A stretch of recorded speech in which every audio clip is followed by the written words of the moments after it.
so far the race to the White House seems to contradict a lot of conventional wisdoms about US presidential elections.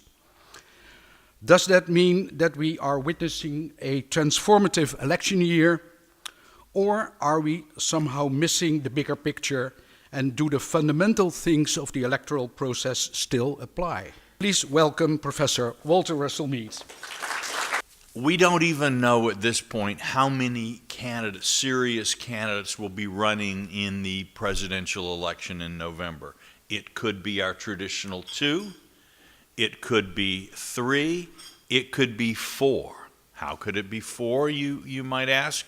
Well, if Mr. Trump should feel he was denied the nomination unfairly, he might run as a third party, at which point I think Michael Bloomberg would be eager to run as a fourth candidate. So conceivably, we could see as many as 4 major candidates for the presidency.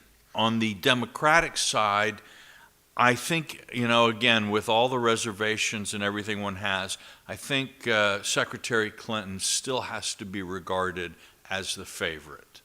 And a pretty heavy favorite. Senator Sanders has shown that he can attract some very committed young support. He's built more of a grassroots organization than people thought he could build. He's certainly shown that he's not a flash in the pan, as we say in English, but is a serious candidate who speaks for a serious current of political thought.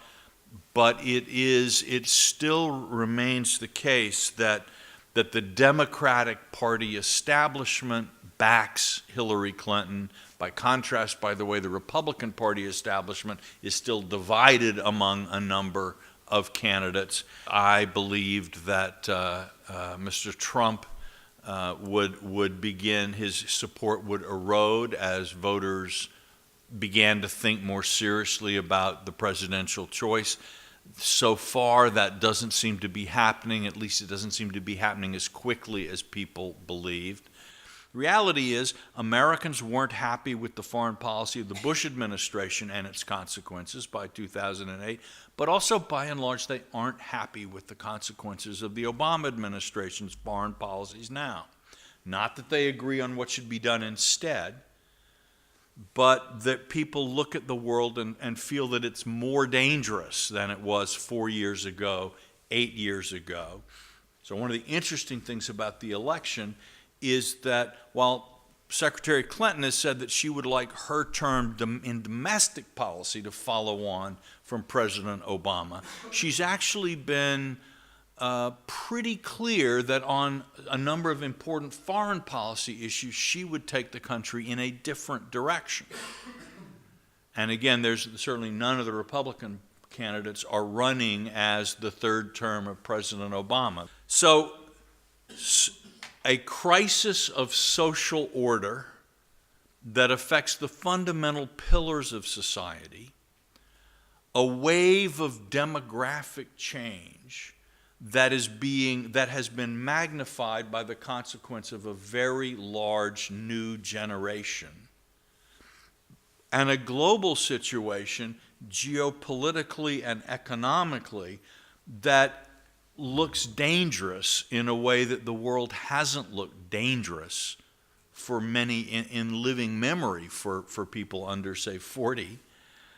This is, when we put all of these things together, perhaps we shouldn't be surprised that the American election is tumultuous and unpredictable this year, and that both the candidates and the public seem to be fumbling around trying to find a way forward, and that there are more questions than answers. How do you explain that this dissatisfaction is embodied by 2 elderly gentlemen who both have been around for a long time? I mean, Senator Sanders is in the Senate, I think, for 30 years. And Donald Trump, in spite of the fact that he presents himself as an outsider, and a non-politician, he has been around for a long time as well. One reason is that they are both new to national politics. They may not be new in American life, but most Americans hadn't heard of Senator Sanders even 2 years ago. The fact that they're not, young, Americans, American populism has often been led by older people. Andrew Jackson was the oldest person ever elected president until Ronald Reagan, I think, beat him out. And so, oddly, in the United States, historically, protest movements from time to time have, in fact, coalesced around older people. I'm kind of glad. It gives me hope. But my question, maybe it's a bit related to that, but would it make a difference, everything that you spelled out, for the relationship, the consequences for the relationship between the US and Europe? Can it make a difference whether there's a Republican or a Democrat, whoever it will be, in the White House? Clearly, if we all wake up in November and Donald Trump has been elected President of the United States, I think it'll be very interesting to watch the development of European-American relations, and I will be following it with as much attention as anybody else. I think probably because Secretary Clinton is a known quantity, we would expect that to be the smoothest of any of the possible transitions. And by the way, normally speaking, foreigners, not just of an American election, but of any election, tend to prefer as much continuity as possible. Better the devil you know is there.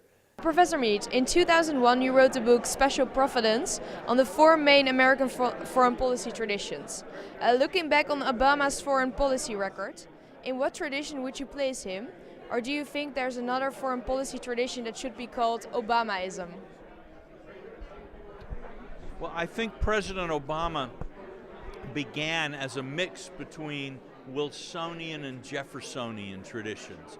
That is, as a Wilsonian, he had very ambitious goals for human rights, abolition of nuclear weapons, and a real change in international politics.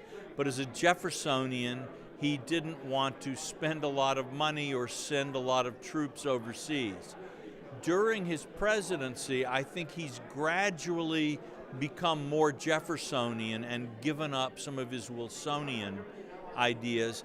And maybe a key to that was the Libya invasion, where when that didn't really create, and the failure of the Arab Spring, and when he didn't see democracy coming out of supporting Morsi, he didn't see a good government emerging after Libya, when the Syrian situation developed, he chose not to intervene, which would be a Jeffersonian thing to do. So I think he started as a mix and has moved toward the Jeffersonian position. To what extent do you think foreign policy issues will influence the American presidential elections? It depends. If the stock market falls another 1,000 points, 2,000 points, everybody will be talking about the economy. If Russia invades another country or there's some other terrible international disaster, everybody will be talking about foreign policy. These things are driven by events. Americans in the last election, presidential election in 2012, thought that the world situation was getting better.